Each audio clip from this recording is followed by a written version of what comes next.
ఏపీలో నలుగురు మంత్రులకు అజ్ఞాత వ్యక్తుల నుంచి బెదిరింపు లేఖలు వచ్చాయి. మంత్రులు అనగాని సత్యప్రసాద్, సత్యకుమార్, కొల్లు రవీంద్ర, కందుల దుర్గేష్కు వార్నింగ్ లెటర్లు వచ్చాయి. జాగ్రత్తగా ఉండాలంటూ హెచ్చరించారు. ఇప్పటికే పోలీసులకు ఫిర్యాదు చేశారు మంత్రి కందుల దుర్గేష్. ఈ లేఖలపై అసెంబ్లీ లాబీల్లో విస్తృతంగా చర్చ జరుగుతోంది. మావోయిస్టుల పేరుతో వచ్చిన లేఖ చూసి కుటుంబ సభ్యులు ఆందోళన చెందారని మంత్రి కందుల దుర్గేష్ చిట్చాట్లు చెప్పారు. టూరిజం లాంటి చిన్న శాఖకు మంత్రిగా ఉన్నానని, మావోయిస్టుల పేరుతో లేఖ రాయాల్సినంత విషయం ఏముంటుందని అన్నారు. ఎవరో ఉద్దేశపూర్వకంగానే లేఖలు రాస్తుంటారని చెప్పారు కందుల దుర్గేష్.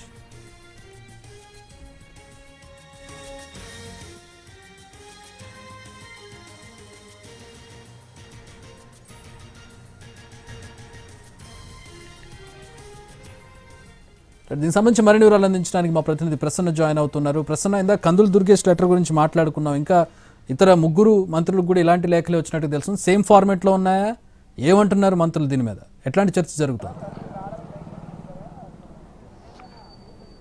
అంటే ప్రధానంగా ఏపీ అసెంబ్లీ సమావేశాలు మొదలవుతున్న ఇలాంటి పరిస్థితుల్లో నలుగురు మంత్రులకు సంబంధించి ఈ రకమైన బెదిరింపులు లేఖలు రావడం అనేది తీవ్ర చర్చనీయాంశంగా మారిన పరిస్థితి అయితే మనకి కనిపిస్తుంది. కందుల దుర్గేష్, అనగాని సత్యప్రసాద్, అదేవిధంగా సత్యకుమారు, కొల్లు రవీంద్ర, ఈ నలుగురు మంత్రులకి your life is in danger as there is attack on your and your family members by naxalites అని ఒక మెసేజ్, అంటే ఒక 2 లైన్లు లెటర్ ప్రధానంగా రిజిస్టర్ పోస్టులో వచ్చింది. అందులో ఫోన్ నెంబర్ కూడా 7981777324 అనే ఒక నెంబర్ ప్రధానంగా కనిపిస్తుంది. నలుగురికి ఇదే నెంబర్తో ఈ లెటర్స్ వచ్చినట్టుగా తెలుస్తుంది. అంటే మావోయిస్టులే కనుక నిజంగా ఇలాంటి బెదిరింపు లెటర్లు కానీ వేరైనా రాస్తే మంత్రులు చేసిన అవినీతి ఆరోపణలకు సంబంధించి వస్తున్న విమర్శలకు సంబంధించి ఆ ప్రాంతంలో సామాన్య మానవులు ఎదుర్కొంటున్న ఇబ్బందులకు సంబంధించి ప్రధానంగా చర్చిస్తారు అనే అభిప్రాయం ప్రధానంగా ఉంది. మనం కందుల దుర్గేష్తో మాట్లాడినప్పుడు కూడా అదే అంశాన్ని ఆయన ప్రధానంగా చెప్పారు. నా శాఖకు సంబంధించి మావోయిస్టులు కానీ నక్సలైట్లు కానీ లేఖ రాసి బెదిరించి పరిస్థితి ఎందుకుంటుంది?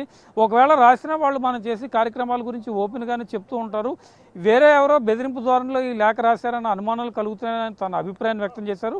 ఇందాక చిట్చాట్లో కూడా నాకు నా కుటుంబ సభ్యులకు సంబంధించి నేను చేస్తున్న టూరిజం శాఖకు సంబంధించి అంత సీరియస్గా మావోయిస్టులు లెటర్ రాయాల్సిన అవసరం ఉంటుందన్న అభిప్రాయాన్ని ప్రధానంగా వ్యక్తం చేయడం జరిగింది. కందుల దుర్గేష్ పిఎస్ తుళ్ళూరు పోలీస్ స్టేషన్లో కూడా కంప్లైంట్ చేస్తున్నారు.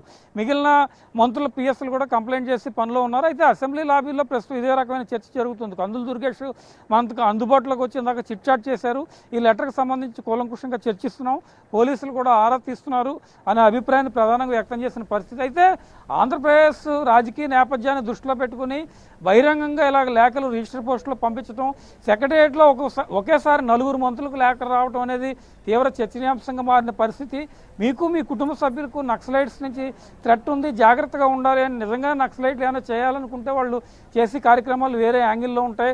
ఉత్తరాంధ్రలో కొన్ని సంఘటనలు మనం కూడా చూస్తున్నాం. ఈ రకంగా రిజిస్టర్ పోస్టులో ఒక మంత్రికి పంపించి బెదిరింపు లేఖలు రాయాల్సిన అవసరం ఉందన్న చర్చ కూడా జరుగుతుంది. అయితే ఇందాకటి వరకు మనం కేవలం కందుల దుర్గేష్కి ఒకటి ఈ లెటర్ వచ్చిందని అనుకున్నాం. కానీ మిగిలిన 3 మంత్రులకు కూడా ఈ లెటర్ రావడం అనేది తీవ్ర చర్చనీయాంశంగా మారిన పరిస్థితి కనిపిస్తోంది. ప్రస్తుతం ఏపీ కేబినెట్ సమావేశం కూడా మధ్యాహ్నం 2:30కి జరుగుతుంది. ఇప్పుడు బీఎస్సీ జరుగుతుంది, అది వాయిదా అయిపోయిన తర్వాత ఏపీ కేబినెట్ సమావేశం జరుగుతుంది. మరి ఏపీ కేబినెట్ సమావేశంలో ప్రత్యేకంగా ఈ అంశం గురించి ప్రస్తావిస్తారా? అవసరమైతే డీజీపీని కూడా కేబినెట్ సమావేశానికి పిలిపించి దీనికి సంబంధించిన యాక్షన్ ప్లాను, అసలు ఈ లెటర్ ఎక్కడి నుంచి వచ్చింది, మంత్రులకు ఈ లెటర్ ఎవరు రాశారు, దీని వెనకాల ఉన్న బ్యాక్గ్రౌండ్ ఏంటి, నిజంగానే ఆ ఫోన్ నెంబర్ని బట్టి నక్సలైట్ల నుంచి మావోయిస్టుల నుంచి ఈ లెటర్ వచ్చిందా, ఈ రకమైన చర్చ కూడా జరిగే అవకాశం ఉంది. ఆ 4 మంత్రులు అయితే ప్రస్తుతం లెటర్ వచ్చింది, మాకు మా కుటుంబ సభ్యులకు ప్రమాదం ఉందని ప్రధానంగా ఈ లెటర్ రాశారన్న అభిప్రాయాలు ప్రధానంగా వ్యక్తం చేయడం జరిగింది. కాబట్టి మధ్యాహ్నానికి దీనికి సంబంధించి ఒక క్లారిటీ వచ్చే అవకాశం ఉంది. ఒకేసారి 4 మంత్రులకు ఒకే ధోరణిలో లేఖలు రావడం కూడా తీవ్ర చర్చనీయాంశంగా మారుతున్న పరిస్థితి కనిపిస్తుంది. అది కూడా అసెంబ్లీ సమావేశాలు జరుగుతున్న టైంలో మరి దీని మీద ఆ మంత్రులు ఏ రకంగా స్పందిస్తారు, పోలీసులు తమ ఎంక్వైరీలో ఏ అంశాలు బయటకు వచ్చే అవకాశం ఉంది, కేబినెట్ సమావేశం తర్వాత ముఖ్యమంత్రి కూడా దీని మీద స్పందిస్తారా, హోంమంత్రి వీళ్ళంతా మీటింగ్ పెట్టుకుని ఏదైనా బయటకు ఒక స్పష్టత ఇచ్చే అవకాశం ఉందా, ఇవంతా కూడా ప్రస్తుతం హాట్ టాపిక్గా మారుతున్న పరిస్థితి అయితే మనకి కనిపిస్తుంది.